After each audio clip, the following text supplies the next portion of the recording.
avoir des témoignages de personnes qui disent c'est super, j'ai pas faim de la journée, donc je me suis bien nourri.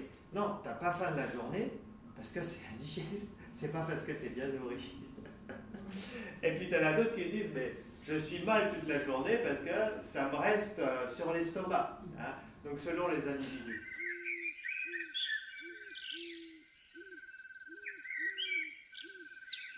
Donc ici, voilà, il y a trois grands chapitres, il y en a peut-être plus, hein, mais vous avez une classification qui est faite en fonction de la digestibilité. Il y a un côté digestibilité, c'est-à-dire par ici, c'est plus on va par là, plus on s'interroge sur la digestibilité des aliments. Plus on s'en éloigne, là on ne s'occupe plus de digestibilité, mais c'est plutôt qu'est-ce que va apporter l'aliment en termes de nutriments. D'accord ? Donc celui qui veut absolument avoir une digestion super facile, eh bien, il va appliquer les méthodes qui viennent du docteur Hay, il y a 200 ans, je pense, docteur Hay, qui ont été repris par Herbert Shelton et par Mosseri et beaucoup d'hygiénistes, qui est de dire, eh bien, on va dissocier les aliments, c'est-à-dire on va faire un peu du mono-aliment ou des diètes dissociées, et donc c'est presque une diète, c'est-à-dire on va mettre la crudité avec le féculent à un repas, et puis un autre repas, on va mettre la crudité ou le légume avec la viande. C'est ce qu'on appelle le dissocier. On dissocie les aliments. Et si on va aller à l'extrême, on fait les diètes. On n'a pas parlé encore des diètes, mais si on va à l'extrême, on prend qu'un aliment. Là, on digère très facilement. Donc plus on réduit la diversité des aliments et plus on améliore la digestion. L'idée, quand même, c'est de dire mieux on digère et plus on a de vitalité. Donc tout ça, ça vient d'une bonne idée à la base. Et c'est pour ça qu'il y en a qui en ont fait des écoles et qui l'ont appliqué, le dissocier. Dissocier, et puis on peut rajouter le cuit. Bon, c'est pas forcément, il y en a qui font du dissocié sans que tout soit cuit, mais le cuit, on a vu que ça allait être plus digeste que le non cuit. Donc si on veut aller à l'extrême, on cuit tous les aliments, c'est plus digeste que le non. Voilà, ça c'est un extrême. On peut aller encore plus loin en termes d'extrême en faisant les diètes. Et puis l'autre extrême, c'est de dire, du moins, sont des gens qui ne se sont pas posé la question de la digestibilité, qui eux se concentrent principalement sur, il faut absolument apporter la vitamine X, absolument apporter la vitamine Y, absolument apporter ci, absolument apporter ça, à chaque repas, ce qui fait qu'on va avoir des cocktails d'aliments dans les repas, c'est-à-dire des aliments très diversifiés dans le repas, et certains aliments associés ne se digèrent pas. C'est-à-dire si on associe la banane avec un fruit cru, c'est-à-dire une banane avec du raisin par exemple, banane avec du citron peut-être, mais banane, raisin ou banane, pomme plus raisin, voilà, et on sait que ça va être compliqué à digérer, surtout si on rajoute du miel dessus, si on rajoute... à la base, ce sont des bons aliments. La banane, c'est très bon, surtout si elle est bio. Le raisin, le miel, tout ça, c'est bon. Mais combinés ensemble, eh bien, ça vous fait des choses qui sont indigestes pour l'estomac parce qu'il ne peut pas les digérer ensemble. La banane se digère dans l'estomac, le raisin va se digérer dans l'intestin grêle, comme le miel d'ailleurs. Voilà. Et on sait que le miel, en plus, c'est un inhibiteur de digestion.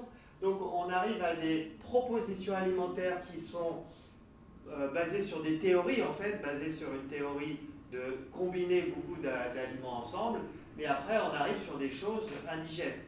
Alors, vous allez avoir des témoignages de personnes qui disent « c'est super, j'ai pas faim de la journée, donc je me suis bien nourri ». Non, tu n'as pas faim de la journée parce que c'est indigeste, c'est pas parce que tu es bien nourri. Et puis tu en as d'autres qui disent « mais je suis mal toute la journée parce que ça me reste sur l'estomac hein ». Donc selon les individus. Alors comment expliquer la différence? C'est tout simplement que les gens qui portent ces méthodes, Paul Carton je connais moins, mais Kousmine et France Guillain, il y en a peut-être d'autres, sont des gens robustes, sont des gens qui digèrent des pierres comme on dit. Donc eux, la digestion, ça ne leur pose pas de problème. Et il y a des gens comme ça. Et donc si le thérapeute, comme les thérapeutes ont plutôt tendance à parler de leur propre situation, France Guillain, elle est costaud, elle a fait plusieurs fois la traversée en voilier, je crois, de l'Atlantique. Elle a eu 5 enfants, voilà, c'est une femme costaud, quoi. Et elle, la digestion, pas de problème. Voilà. Donc, et quand on est sur du dissocié, ben, on digère bien, mais sur la durée, et ça c'est Robert Masson qui l'a observé, parce que lui, il a commencé sa carrière en proposant du dissocié à ses clients. Donc, il connaît bien, il l'a proposé. Et alors qu'il voyait des améliorations au départ, parce que forcément, comme la personne, elle digérait mieux, paf, ça lui faisait une bouffée d'oxygène comme un jeune en fait. Mais sur la durée, il a vu que le système immunitaire se cassait la figure, il y avait comme une dénutrition qui se mettait en place, il y avait de la rétention d'eau qui se mettait en place, il y avait des chutes de cheveux, il a vu que sur la durée, aussi bien il y avait une amélioration, et puis sur quelques années, non.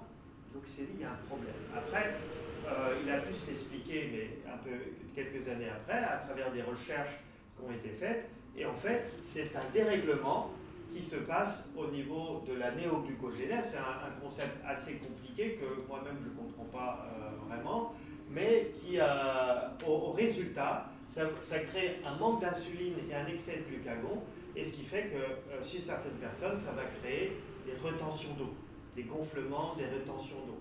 Et chez d'autres, ça va être une fonte musculaire. Et chez d'autres, ça va être des maladies auto-immunes qui se développent, ou chute de cheveux, ou des choses comme ça. Donc, au final, bonne idée. Alors, je ne dis pas que c'est une idée à mettre à la poubelle, à utiliser que temporairement, peut-être sur 2-3 mois, voilà, si on a besoin de s'alléger, peut-être, mais pas trop longtemps, parce que ça va faire un dérèglement sur la durée. Et ce que je peux observer, c'est que le dissocié, il y a beaucoup de gens qui font du dissocié sans s'en rendre compte.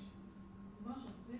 Sans s'en rendre compte. C'est-à-dire, pour eux, ça ne leur pose pas de problème d'enlever la protéine au repas. Ils se disent, c'est pas grave, je prends du riz et des lentilles et ça va aller. Ben ouais, mais sur la durée, ça fait du dissocié tout ça. Ou je vais prendre des pâtes avec un dessert et puis un peu de crudité, ça va aller. Ben oui, mais là, tu es dans le dissocié, mon gars. Donc en fait, les gens ne s'en rendent pas compte. Surtout qu'il y a on a été matraqué, moi le premier, j'ai fait végétarien, on a été matraqué sur le fait que la protéine pouvait être un problème pour la santé, avec la vache folle, avec le gras qui nous crée du cholestérol et tout ça, on y a cru, on y a cru. Donc on s'est dit, on va enlever ça. Et on ne s'est pas posé la question, on s'est retrouvé à faire du dissocié sans même connaître ce qui se passait, quoi. Voilà. Robert Masson, lui, c'est plutôt quelqu'un qui a des gros problèmes digestifs. Donc lui, s'est beaucoup intéressé aux problèmes. C'est un monsieur qui, dès l'âge à 15 ans, quand il n'avait que 15 ans, donc adolescent, il a attrapé toutes les maladies. Apparemment, il chopait toutes les maladies parce qu'il avait un corps fragile. Et les médecins étaient tellement désespérés pour lui qu'ils avaient dit à ses parents, si ce jeune homme va jusqu'à 20 ans, vous avez de la chance. Et à 30 ans, il était encore vivant, mais c'était un vrai vieillard, c'est-à-dire il marchait avec une canne et il était couvert d'un psoriasis. Mais c'était une personne qui mangeait pas forcément bien au départ de sa vie, qui grignotait beaucoup, c'est pour ça qu'il a fait beaucoup de... Voilà, c'est quelqu'un de fragile, Bon, il est mort à, je sais pas, il avait 85 ans, 86 ans, donc il a quand même tenu, c'est quand même pas mal. Mais je crois qu'on peut lui faire confiance parce qu'il avait trouvé une solution qui fonctionnait pour lui en tout cas. Et tous les gens qui n'ont pas une digestion, qui observent qu'ils n'arrivent pas à digérer des pierres, ou les gens qui veulent gagner des points de vitalité avec une digestion plus facile, parce que c'est ça, quand notre digestion est plus facile, on gagne des points de vitalité. Donc ça veut dire on dort moins, mais aussi on est plus vivant à longueur de journée. Je pense que son approche est intéressante. Et alors lui, ce qu'il essaye de faire, et ça s'équilibre, ce qu'il nous propose, ça s'apparente un peu à l'Ayurveda, c'est une alimentation équilibrée, où il parle de la triade, où on va essayer de retrouver tous les aliments, c'est-à-dire les crudités, pour nous apporter les vitamines et les fibres, et les oligoéléments et les minéraux, un féculent, donc c'est pommes de terre, riz ou choses comme ça, et une protéine, et de préférence animale, donc c'est soit des œufs, soit du poisson, soit de la viande, soit des fruits de mer. Manger frugal, avec toujours un peu de cru et beaucoup de cuit. Et ça, on va voir que ça va dépendre des individus. On retrouve ces explications dans Diététique de l'expérience.